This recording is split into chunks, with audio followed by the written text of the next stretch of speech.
Para sa mga naghihintay, ito na po yung ating road testing ng ating BiLed auxiliary lights for cars and motorcycle. Meron po itong 3 modes. Ang una po dito ay itong yellow. Meron din po itong kasamang high beam. So bale pag pinindot mo yung high beam mo ay aangat at lalaki din yung sakop ng ilaw nito. Pero kahit naka-low beam ka, kitang-kita mo pa rin naman yung tingkad at lakas ng liwanag ng ilaw na to. Ang susunod naman natin, itong kanyang second mode. Ito, yung kanyang white light. Napakaganda at napakalinis ng cut-off ng ilaw na to. Palibhasa nga, BiLed na ito. Meron din itong high beam. So bali, pwede mong pindutin yung high beam nito anytime na kailangan mo. At ang susunod naman natin, ito yung kanyang third mode. Yung pinaghalo na white at yellow. Lumalabas dito na ito yung kanyang warm light. Or mas kilala sa tawag na all-weather. Yan na po yung function ng ating ilaw or ng ating auxiliary light. Yung tatlong mode nito, ang yellow, ang white at ang warm white, na meron pong kanya-kanyang high beam.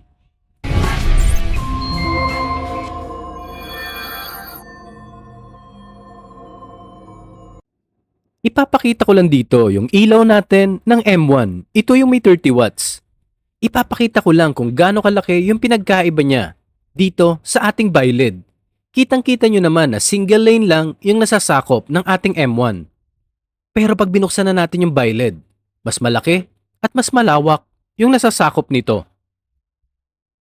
Pero pag isinabay natin dito yung ating M1, makikita nyo kung gaano katingkad at kalakas yung M1 natin compared dito sa BiLed. Mas malakas yung ilaw ng ating mini driving light. Pero, mas malapad ang ilaw na ibinubuga ng ating BiLed. Kaya dito pipili ka kung ano ang gugustuhin mo. Yung matingkad, na maliit, o malapad at malawak na ilaw ang pipiliin mo. Ganito kalapad yung ating ilaw. At ganito naman mag-function yung kanyang high. Kitang-kita nyo naman na kayang-kayang ilawan yung hanggang dulo ng kalye. Hindi lang masyadong halata dito sa video, pero kitang-kita nyo naman na umaangat at lumalayo yung ilaw, lalo na kung magpo-focus kayo doon sa may bandang dulo ng kalye. Ganyan kalakas at kaliwanag itong ating BiLed.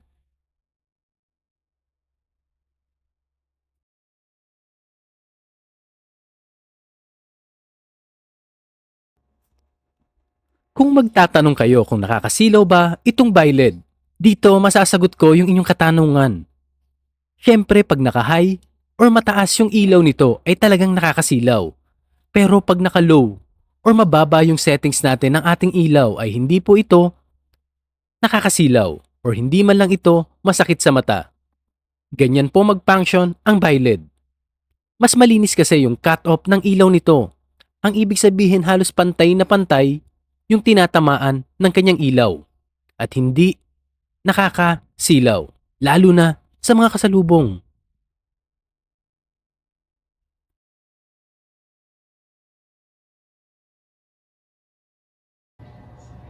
At ito po, yung itsura ng ating BiLed. Ganyan po siya kalaki.